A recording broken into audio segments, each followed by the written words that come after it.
हाय सांग मैंने नमस्कार जय जगन्नाथ मु राजलक्ष्मी मो यूट्यूब चैनल को आपण मानक स्वागत जनाऊँगी। तो सांग मैंने बहुत दिन पर मु गोटे ब्लॉग बनाऊँगी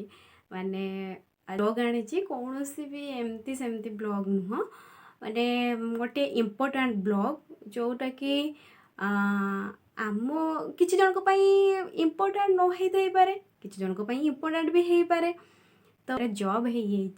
जॉब माने कि पार्ट टाइम जॉब टाइप रे सो तो मुझे माने समस्त को जनवाई चाहूँगी कि से जॉबटा कौन आउ से काम केमिति तार इंटरव्यू केमती थिला केमती कौन सब थिला मु आपण मानकु शेयर करने चाहूँगी से मुझे ब्लॉगटा बनाऊँगी। तो मोर एक्चुअली जॉबटा है तानिस्क ज्वेलर रे। तो तानिस्क ज्वेलर हूँ गोटे नुआ माने बहुत बड़ ब्रांडेड ज्वेलर आप समस्ते तो जानी थे। तो ये ज्वेलर शॉप बहुत जगार माने तार गोटे गोटे सब तैयारी कर सारी जमीक कह गले बालेश्वर जाजपुर एंड भुवनेश्वर एमती बहुत सारा जगार बन सारी किंतु तार जेहेतु ये नथिला सो सेठी गोटे ज्वेलर शॉप तनिष्क निजे तार ये काढ़ी तो सेठी पिला दरकार थिला। तो से हूँ सी गोटे एडभर्टाइजमेंट काढ़ी संवाद पेपर रे आटा को भी देखी देखिकी हूँ कंटाक्ट करी देन सी कहते कि तुमर जो सीवी अच्छी से आमको पठाओ आम देखे देन आपण को तो आमको भी दे देते कौन तो हूँ इंटरव्यू डेट दे देते तो केबे इंटरव्यू हम कौन सब डेट दे देते तापर मु मो सीवी पठे से सीवी देखिले देखी सारिया पर हूँ इंटरव्यू डाकी कहले जदि तुम इंटरेस्ट अच्छे बारिपदा ताहले तुम आसब तापर हूँ मु जाइली इंटरव्यू देवाई। तो किछि जन था कि तांकर इंटरव्यू फास्ट टाइम भी थाए किछि जन था कि तांकर इंटरव्यू एटा माने बहुत बार होता है। तो मोर एटा थिला सेकेंड टाइम इंटरव्यू सो मत एत डर लगुन माने कि डर कौन सेमती किसी नाला माने कौन पचारे जे मैंने फास्ट फास्ट जो इंटरव्यू थाए जार टे डर लगे कि कौन पचारे कौन ना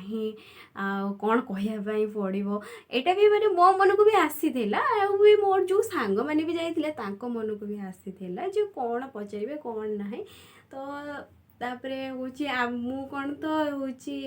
यूट्यूब रे भी सर्च करी कि आमर ज्वेलर शॉप इंटरव्यू केमती हुए कौन काम केमती रुहे।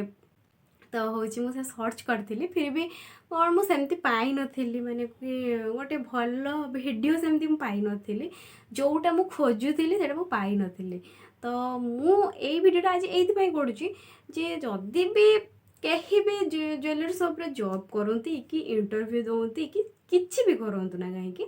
तो खाली माने ये भिडियोर कारण या रही कि मोर एक्सपीरियंसटा से केमती थिला चाकरी छोट कि बड़ नहीं कौन सी काम छोट कि बड़ न थाए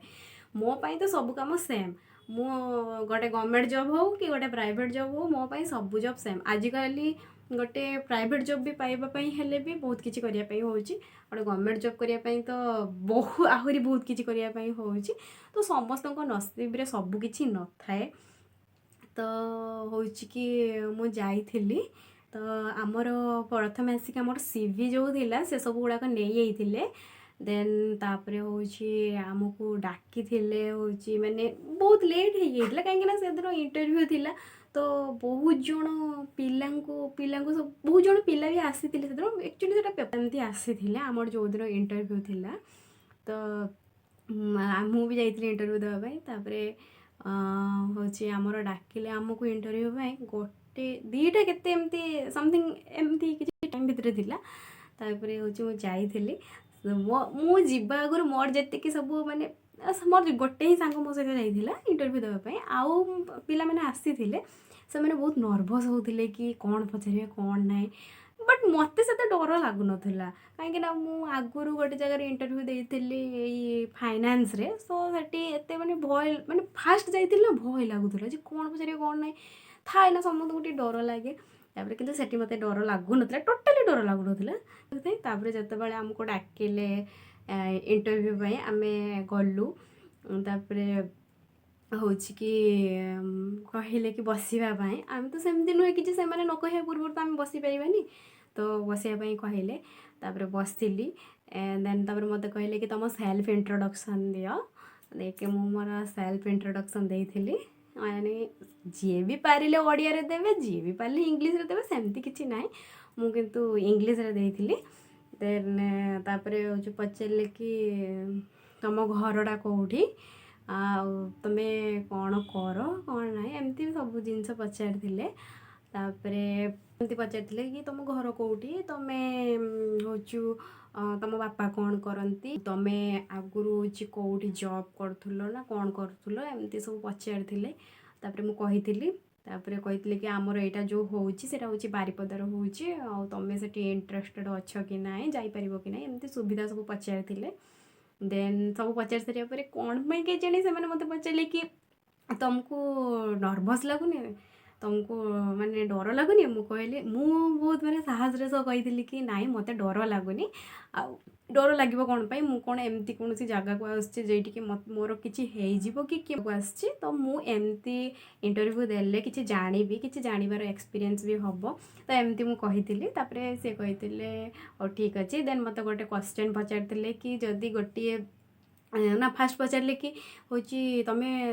ସୁନା କେବେ କିଣିଛ ଦେଇକି ମୁଁ କହିଥିଲି କି ହଁ ମୁଁ କିଣିଛି ନା କେତେ କ୍ୟାରେଟ୍ର ଥାଏ ମୁଁ କହିଲି 22 କ୍ୟାରେଟ୍ 24 କ୍ୟାରେଟ୍ ଏମିତି ଥାଏ ତାପରେ କହିଲେ କି କହିଥିଲେ କି ଯଦି ଗୋଟେ ଜିନିଷର ଦାମ୍ ଥିବ ଏତିକି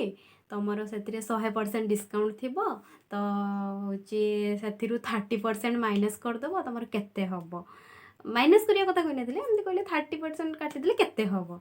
ଦେନ୍ ମୁଁ କହିଥିଲି ତା ପକେଇଥିଲି ଏଇଟା ହେଉଛି ସେଲ୍ସ ଏକ୍ଜିକ୍ୟୁଟିଭ୍ ପାଇଁ ସୋ ସେଥିପାଇଁ ସେମାନେ ସେମିତି ଟାଇପ୍ର ପଚାରୁଥିଲେ ଆଉ ଦେନ୍ ତାପରେ ମୁଁ ପଳେଇ ଆସିଥିଲି ଆସିବା ପରେ ହେଉଛୁ କିଛି ଦିନ ପରେ ମୋର କଲ୍ ଆସିଥିଲା କି ମୁଁ ସିଲେକ୍ସନ୍ ହେଇଯାଇଛି ଜବ୍ ପାଇଁ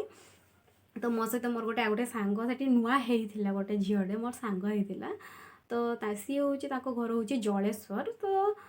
ଜଳେଶ୍ୱରରୁ ବାରିପଦା ବହୁତ ଦୂର ହେଇଯାଉଛି କହିବା ପାଇଁ ଗଲେ ତ ସିଏ ସେ ପାଇଁ କି କ'ଣ ପାଇଁ କି କ୍ୱାଲିଫିକେସନ୍କୁ ନେଇକି କିଛି ବି ମୁଁ ଜାଣିନି ତ ତାଙ୍କୁ କଲ୍ ଯାଇନଥିଲା ତ ତାପରେ ଏମିତି ମୋର କଲ୍ ଆସିଥିଲା ଆଉ ହେଉଛୁ ସେ ଏମିତି ଡାକିଥିଲେ ଆମର କ'ଣ ତ ଅଫର୍ ଲେଟର୍ ଦେବା ପାଇଁ ମୁଁ ବି ସେ ସାଙ୍ଗକୁ ଫୋନ୍ କରିଥିଲି କିନ୍ତୁ ତାର ହେଲାନି ତାପରେ ମୁଁ ଯାଇଥିଲି ମୋର ଅଫର୍ ଲେଟର୍ ଦେଲେ ସେଠି ବି ସେମିତି ପୁଣି ଯେମିତି ଇଣ୍ଟରଭ୍ୟୁ ହେଇଥିଲା ସେମିତି ଇଣ୍ଟରଭ୍ୟୁ ଟାଇପ୍ର ପୁଣି ସେମିତି ପଚାରିଲେ କି ହେଉଛି ତୁମେ କ'ଣ କରୁଛ ଏବେ ତୁମ ଘର ପୁଣି କିଏ କିଏ ଅଛନ୍ତି ଆଉ ଏମିତି ଯେମିତି ସେଦିନ ପଚାରିଥିଲେ ସେମିତି ସେରକମ ପଚାରିଥିଲେ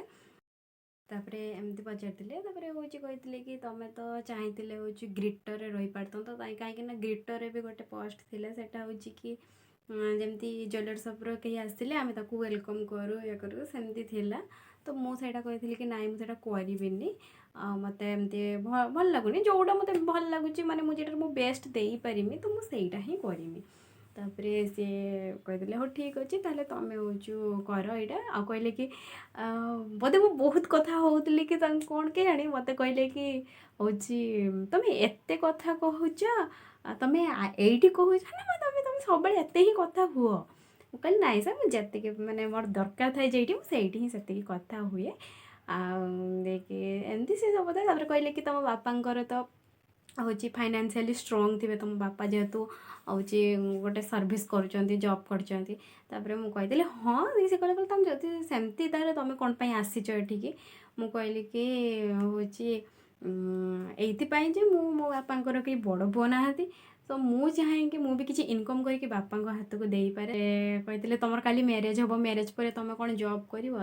ମୁଁ ତାପରେ କହିଥିଲି କି ହଁ ଯଦି ସେମିତି ମାନେ ମୋତେ ମିଳିଲା ସୁଯୋଗ ତ ନିହାତି ମୁଁ ଜବ୍ କଣ୍ଟିନ୍ୟୁ କରିମି ଆଉ ହେଉଛି ନହେଲେ ନାହିଁ ଆଉ ଏମିତି ସବୁ କହିସାରିବା ପରେ ମୋତେ ହେଉଛି ମୋର ଗୋଟେ ଅଫର୍ ଲେଟର୍ ଦେଇଥିଲେ ମୁଁ ଆପଣମାନଙ୍କୁ ଦେଖାଉଛି ଏଇଟା ହେଉଛି ମୋର ଅଫର୍ ଲେଟର୍ ଯେଉଁଟାକି ଲେଖାହେଇଛି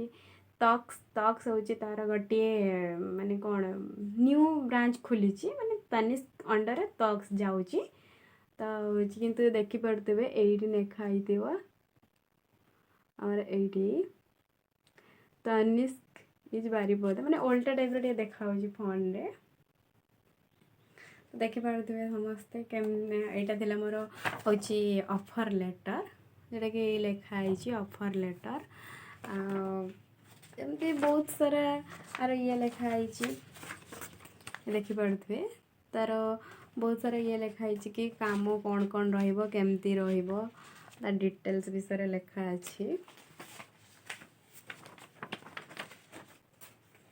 ଏଥିରେ ଲେଖା ଅଛି ହେଉଛି ଆମର ଡେଜିଗ୍ନେସନ୍, ଯେଉଁ ମୁଁ କେଉଁ ଇଏରେ କାମ କରେ, ମୁଁ କେଉଁଥିରେ କାମ କରିବି, ଦେନ୍ ଡେଟ୍ ଅଫ୍ ଜଏନିଂ ମୋର ଦେଇଥିଲେ, ଆଉ ହେଉଛି ତାର କ'ଣ କ'ଣ ସବୁ ଡକୁମେଣ୍ଟ ଦରକାର ଯେତେବେଳେ ଜଏନିଂ ହେବ ସେସବୁ ଲେଖା ଅଛି। ଆଉ ନୋଟିସ୍ ପିରିୟଡ଼ ବିଷୟରେ ଲେଖା ଅଛି ଯେ କେମିତି ତୁମେ ଯଦି ଥରେ କାମରେ ପଶିଲ ତ ତୁମେ ମଝିରେ କାମ ଛାଡ଼ିକି ଯାଇପାରିବନି ସେମିତି। ଆଉ ହେଉଛି କି ତୁମର 1 ମନ୍ଥ ସାଲେରୀ ଦିଆଯିବ, ତୁମେ ଜବ୍ କରିବ, ଯଦି ତୁମେ ଜବ୍ ମଝିରୁ କିଛି ଛାଡ଼ିଲ ଇଏ କଲ ତ ସେ ସାଲେରୀକୁ ତୁମକୁ ପେ କରିବାକୁ ହେବ। ଏମିତି ସବୁ ଥିଲା। ଆଉ ଆମର କହିଥିଲେ ପଲିସି ଭେରିଫିକେସନ୍ କରିତେ, ଯେହେତୁ ଏଇଟା ମୋର ଫାର୍ଷ୍ଟ ଟାଇମ୍ ଥିଲା ମୁଁ ଜାଣିନଥିଲି ପଲିସି ଭେରିଫିକେସନ୍ କ'ଣ, ଦେନ୍ ମୁଁ ପଛରେ ଜାଣିଲି, ସେଇଟା ବି କରିଦେଇଛି। ତ ମୁଁ ଏଇ ଭିଡ଼ିଓଟା ଏଇଥିପାଇଁ କଲି ଯେ ଧର କେହି ବି ଯାଉଛନ୍ତି ଜୁଏଲାରୀ ସପ୍କୁ ଇଣ୍ଟରଭ୍ୟୁ ଦେବା ପାଇଁ, ତ ସେମିତି କିଛି ଡରିବାର ନାହିଁ ଟିକେ, କିନ୍ତୁ ମାନେ କି ଷ୍ଟ୍ରିଟ୍ ନୁହଁ, ମାନେ ତୁମର ସେଠି ସେମାନେ ଦେଖିବେ କି ତୁମ ପର୍ସନାଲିଟି କେମିତି, ତୁମେ କହିବାର ଟେକ୍ନିକ୍ କେମିତି, ଆଉ ମୋଷ୍ଟ ଇମ୍ପୋର୍ଟାଣ୍ଟ କି ତୁମେ କେଉଁ କ୍ୟାଟେଗୋରୀ ପାଇଁ ହେଉଛି ଆପ୍ଲାଏ କରିଛ, ଯେ କେଉଁ କାମ ପାଇଁ ତୁମେ ସେଇଟା ଆପ୍ଲାଏ କରିଛ, ସେମାନେ ସେଇଟା ଦେଖିକି ତୁମକୁ ସେଇ ବେସିସ୍ରେ ପଚାରିବେ ସବୁକିଛି। ତ ମୁଁ ଦେଇଥିଲି ରିଟେଲ୍ ସେଲ୍ସ ଅଫିସର ପାଇଁ ରିଟେଲ୍ ସେଲ୍ସ ଅଫିସର ପାଇଁ ଦେଇଥିଲି। ସୋ ମୋର ସେଇଟାରେ ହେଇଯାଇଛି ବୋଲି ସିଏ ମୋତେ ସେଇ ହିସାବରେ ପଚାରିଥିଲେ କି ତୁମେ ସେଲ୍ସ କରିବ, ଇଏ କରିବ, ସେ କରିବ, ତ କେମିତି କରିବ। ଆଉ ମୋତେ କହିଥିଲେ କି ହେଉଛି ତୁମର କହିବାର ଟେକ୍ନିକ୍ ଠିକ୍ ଅଛି, ତୁମେ କହିକି ବି କରିପାରିବ,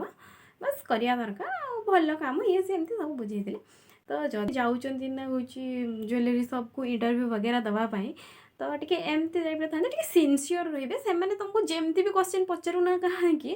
ଯାହା ବି ପଚାରୁନା କାହିଁକି, ଆପଣ ପୁରା ଷ୍ଟ୍ରେଟ୍ ଫରୱାର୍ଡ଼ ହେଇକି କଥା କହିବେ, ଆଉ ଜମା ନର୍ଭସ୍ ହେବାର ନାହିଁ, ଡରିବେନି। କାହିଁକିନା ଡରିଲେ ସେମାନେ ବହୁତ ସାରା କ୍ୱେଶ୍ଚିନ୍ ପଚାରିବେ, ବହୁତ ସାରା। ଏମିତିକି ମୋ ଭଉଣୀ ଗୋଟେ ଯାଇଥିଲା, ତାକୁ ଏତେ କ୍ୱେଶ୍ଚିନ୍ ପଚାରିଛନ୍ତି ମାନେ କି ସେ ନିଜେ ବି ପୁରା ଇଏ ହେଇଛି ଯେ ମୁଁ ଜାଣିନଥିଲି ମୋତେ ଏତେ ସାରା ପଚାରିବେ।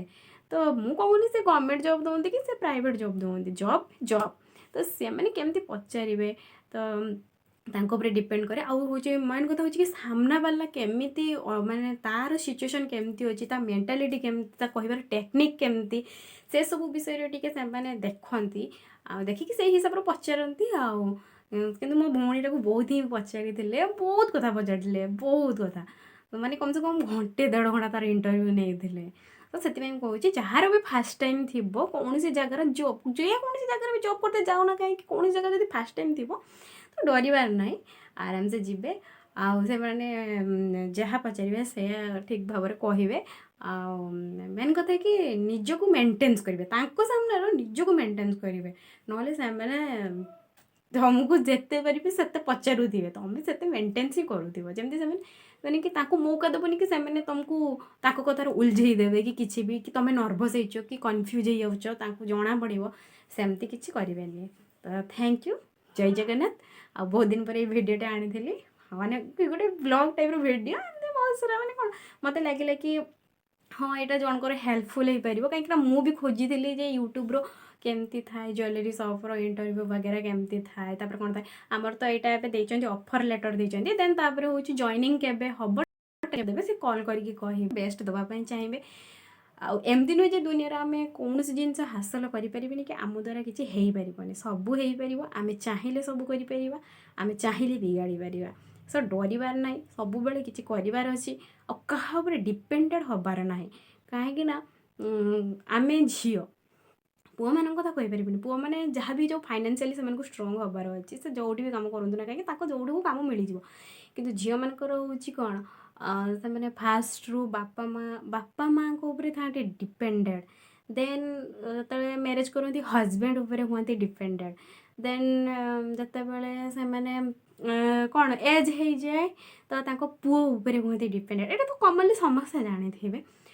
ତ ଝିଅମାନେ ସବୁବେଳେ ଫାଇନାନ୍ସିଆଲି ଇଣ୍ଡିପେଣ୍ଡେଣ୍ଟ ହେବା ଦରକାର। ଆଉ କ'ଣ ତ ମାନେ ସବୁ ଜିନିଷ ପାଇଁ ଆମେ ସମସ୍ତଙ୍କୁ ତ ମାଗିପାରିବାନି। ଆଉ ଠିକ୍ ଅଛି ଆଜି ଆମେ କିଛି କରୁନେ, ଆଜି ଆମେ କିଛି କରୁନେ, ଆମ ବାପା ଅଛନ୍ତି କି ହଜବେଣ୍ଡ ଅଛି କି ସବୁ କିଛି ବୁଝି ଦେଉଛି, କିନ୍ତୁ ଏମିତି ଗୋଟେ ସିଚୁଏସନ୍ ହେବ ବାପା ବି ନଥିବେ ପାଖରେ କି ହଜବେଣ୍ଡ ନଥିବ ପାଖରେ, କିନ୍ତୁ ସେ ଟାଇମ୍ରେ କ'ଣ ମାନେ ଯାହା କରିବାକୁ ହେବ ଆମ ନିଜକୁ କରିବାକୁ ହେବ। ଯଦି ଆମେ କିଛି ନ ଜାଣିଥିବା, ଦୁନିଆ ବିଷୟରେ କିଛି ଜାଣିନଥିବା, ଆଉ ଯେ ଦୁନିଆକୁ ବି ବାହାରି ନଥିବା, 5ଟା ଲୋକ ସହିତ ମିଶି ନଥିବା, ତ ସେ କ୍ଷେତ୍ରରେ ତୁମେ ହାରିଯିବ। ଯାହାକି ସେଇ ଟାଇମ୍ରେ ତୁମକୁ ନିହାତି ଦରକାର ଥିବ ଗୋଟେ ଜବ୍ ହେଉ କିଛି ବି ହେଉ ଗୋଟେ ଦରକାର ଥିବ, ଆଉ ସେଇ ଟାଇମ୍ରେ ତୁମେ ବହୁତ ଠକିଯିବ। ସୋ ଏବେ ହିଁ ଠିକ୍ ଲାଇଫ୍ରେ କିଛି ହେବା ପାଇଁ ଆଉ ବନିବା ପାଇଁ। ତ ଠିକ୍ ଅଛି, ତ ମାନେ କ'ଣ ଏବେ ମ୍ୟାରେଜ୍ ହେଇନି,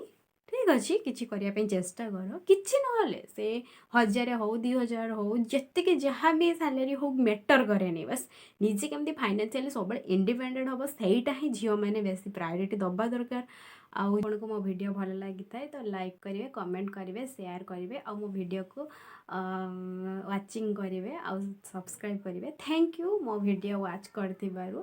ତ ସାଙ୍ଗମାନେ ମୁଁ ଖାଲି ଏତିକି କହିବି, ଝିଅମାନଙ୍କୁ କହିବି ଜୀବନରେ କିଛି ବି ହେଇଯାଉ ନା କାହିଁକି ଫାଇନାନ୍ସିଆଲି ଇଣ୍ଡିପେଣ୍ଡେଣ୍ଟ ହେବା ଶିଖିବା ଦରକାର। ତାପରେ ମ୍ୟାରେଜ୍ କର କିଛି କର କିଛି କଥା ନାହିଁ। ତ ଥ୍ୟାଙ୍କ ୟୁ।